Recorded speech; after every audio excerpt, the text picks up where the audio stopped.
কোথা থেকে নিয়ে আসছেন ওনাকে? ওই রাস্তায় পড়েছিল। আপনার একটা কথা কি, ছেলেটা যে নিয়ে এসে ছেলেটা ভালো না মন্দ, গা মাসায় বিষয় কিচ্ছু জানি না। আপনি ঘরে একটা যুবতী মেয়ে আছে না, যুবক ছেলেটারে নিয়ে আসতেছে। ইচ্ছা মানা কি ভালো, একের বিপদ দেখলে অস্থির সব ভুলে যায়। তোমরা একটু ঘরের ভিতরে নিয়ে দাও তো, ব্যবস্থা করো। আপনি যান। আপনি তো আপনি নিজেই চিনতেছেন না, আপনার অতীতে মনে করতে পারতেছেন না, আমার কেমনি চিনবেন? ব্যাপারটা অবশ্য মজার, আমার খুব হাসি পেতেছে। আচ্ছা, আপনি হাসতে জানেন নাকি হাসিও ভুলে গেছেন? আপনারা আশ্রয় দিচ্ছেন, ছেলের মতো করে পালতেছেন, পরিচয় নেই, পরিচয় দিচ্ছেন। ঠিক আছে, যদি কোনো সমস্যা হয় আমার চাষি আছে।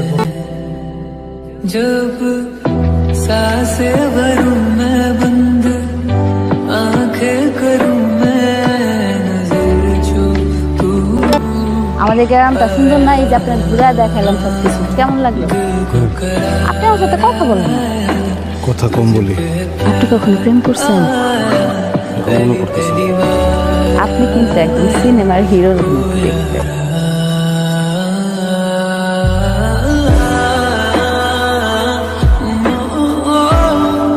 ছোটবেলা থেকে সিনেমার নায়িকা হওয়ার খুব ইচ্ছা ছিল। আর একটা প্রিয় কবিতা আছে, আপনাকে শোনাই। মনে করেন আপনি হিরো সালমান শাহ আর আমি হিরোইন শাবনূর।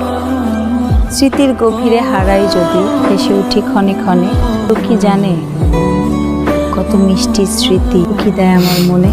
বয়সী মেয়েদের সাথে এমন হয়, অনেক স্বপ্ন দেখে। আবেগের বয়স তো। মেয়েরা আবেগী হয় কথা শুনে, কিন্তু তারা ভাবনা সিদ্ধান্তের জায়গাটা সঠিক বয়সী নেয়।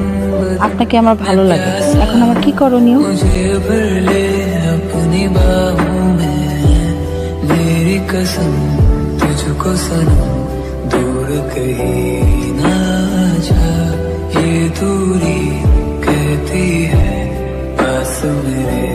বাবা না, আপনার একটা মোবাইল কিনে দিচ্ছে।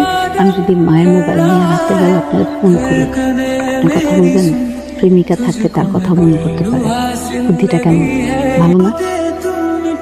আসসালামু আলাইকুম। তুমি এতদিন কোথায় ছিলে? বলো তো, তোমাকে আমি কতদিন ধরে খুঁজছি। রং নম্বরে ফোন দিচ্ছেন।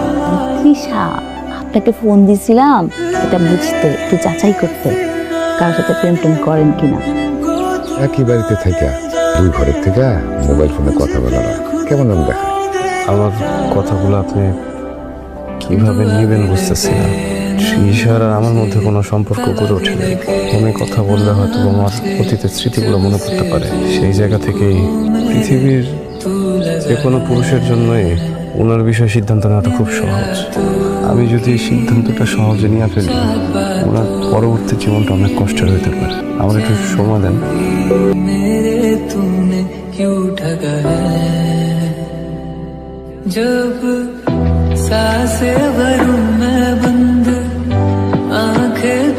আপনি আমার সাথে থাকলে পৃথিবীর যত মায়া আছে সমস্ত মায়া চমকের মতো ফুটে। আপনি এইসব কথা বলেন না তৃষা। আপনি কখন আমার ফোনও দেন না। চাচা চাচি ফোনের বিষয়টা জেনে গেছে। আমি শুধু জানি আমার এই জঘন্য কঠিন জীবনটা যদি একটু সহজ হয়, সেটা আপনার জন্যই হতে পারে। আপনার জন্য আমার মায়া প্রতিদিন বাড়তেছে খালি। কেন বুঝতেছেন না? শুধু শুধু মায়া বাড়াইতেছেন। আমি চাই না আপনি কষ্ট পান। মনের আলো নিভে যাওয়ার থেকে মোমবাতির আলো নিভে যাওয়া সহজ।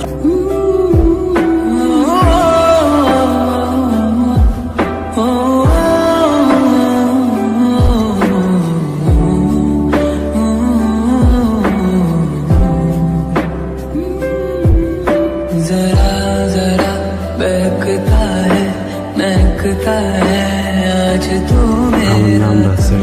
আমি গাজীপুরে থাকি। আমার একটা দোকান আছে, ব্যবসা করি। চাচা, আমি বাড়ি যাবো। আছে, এখন বউ আছে, একটা বাচ্চা। প্রতিদিন আমার মন টিকতেছে না। আমার বাচ্চাটা আমার মেলা দিন দেখে না। আল্লাহ তোমার স্মৃতি ফেরত দিচ্ছে। আমি রাত হয়ে গেছে, হ্যাঁ সকালে তোমার সব ব্যবস্থা করে দিচ্ছি, কোনো চিন্তা করছো? আমি যখন আপনাদের বাড়িতে আসছিলাম, আমার স্মৃতি ছিল না। তো এখন এক জীবন ভর্তি স্মৃতি আমি এখান থেকে ফেরত চাইতেছি। বলে ভুল না।